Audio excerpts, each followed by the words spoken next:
আসসালামু আলাইকুম। আজকে আপনাদের জন্য নিয়েছি ঘরোয়াভাবে চিকেন পকোড়া রেসিপি। চলুন শুরু করা যাক। এখানে আমি নিয়েছি ব্রয়লার বুকের মাংস, খুবই ভালোভাবে ধুয়ে নিয়েছি।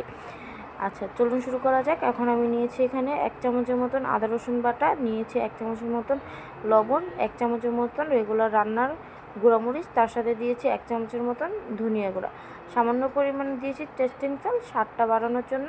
বাসায় থাকলে দিলেও হবে, না দিলেও হবে। তার সাথে দিয়েছি এখানে 3 চামচের মতন সয়া সস, বাসায় থাকলে সয়া সসটা দিয়ে নেবেন, দিলে ভালো হয়। তার সাথে দিয়েছি 1 চামচের মতন বাইরে থাকা টমেটো সস দিয়ে খুবই এটা ভালোভাবে আমি হাত দিয়ে মেখে নিব। মাখানোর আগে আপনারা সবাই হাতটা ভালোভাবে ওয়াশ করে নেবেন।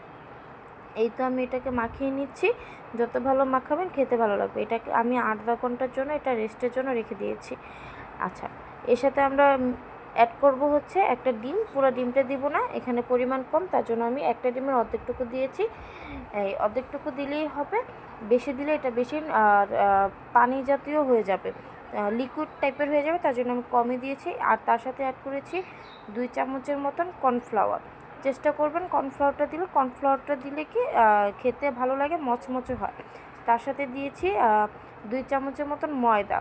যে আমাদের যে ডিমটা দেওয়ার পর লিকুইড হয়েছে, এটা ময়দাটা দিলে লিকুইডটা কভার করে নেবে। আমি চামচ দিয়ে খুবই ভালোভাবে এটাকে মিশিয়ে নিয়েছি।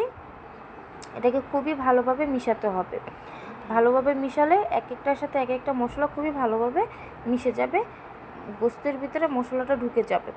এই তো দেখেন আমি কিভাবে মিশিয়ে নিচ্ছি। আমারটা দেখে দেখে আপনারাও এইভাবে প্রসেসিং করে নেবেন। আশা করি আমার প্রসেসিংটা আপনারা বুঝতে পেরেছেন। এই তো দেখেন আমি মিশিয়ে নিচ্ছি, আমার মিশানো হয়ে গিয়েছে। দেখেন কত সুন্দর দেখতে লাগছে। এই তো আমার মিশানো হয়ে গেছে, আশা করি আপনারা বুঝতে পেরেছেন। আমি একটা প্যানে পর্যাপ্ত পরিমাণে তেল নিয়েছি। তেলটা হালকা গরম হওয়ার পর লো হিটে রেখে আমি দিয়ে দিয়েছি চিকেন পকোড়াগুলো। আমি চামচ দিয়ে সুন্দরভাবে দিয়ে দিয়েছি, আপনারা চাইলে হাত দিয়েও দিতে পারবেন, কোনো সমস্যা নেই। আমি খুবই এই চিকেন পকোড়াটা আমি লো হিটে করব। যদি হাইটে করা হয় তাহলে কি পকোড়াটা পুড়ে যাবে, ভিতরের অংশ কাঁচা রেখে যাবে, উপরে দিয়ে পুড়ে যাবে। তার জন্য আমি লো হিটে করে রেখেছি। এই তো দেখেন আমি উল্টিয়ে দিচ্ছি, আমার এক পিঠ হয়ে গিয়েছে।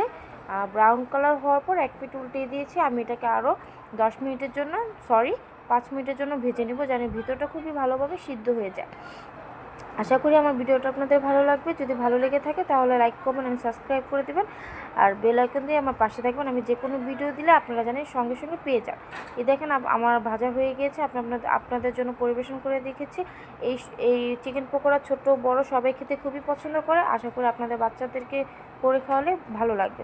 আমি একটা ভেঙে দেখাচ্ছি চিকেন পকোড়া, দেখুন কত সুন্দরভাবে সিদ্ধ হয়ে গিয়েছে, দেখতেও কত লোভনীয় লাগছে, খেতেও খুবই মজা। কিন্তু আপনারাও একবার তৈরি করে দেখবেন, আশা করি আপনাদের ঘরে সবাই ছোট বড় পছন্দ করবেন। দেখেন আমার কত সুন্দরভাবে এটা সিদ্ধ হয়ে গিয়েছে। আশা করি আপনাদের ভালো লাগবে। আল্লাহ হাফেজ।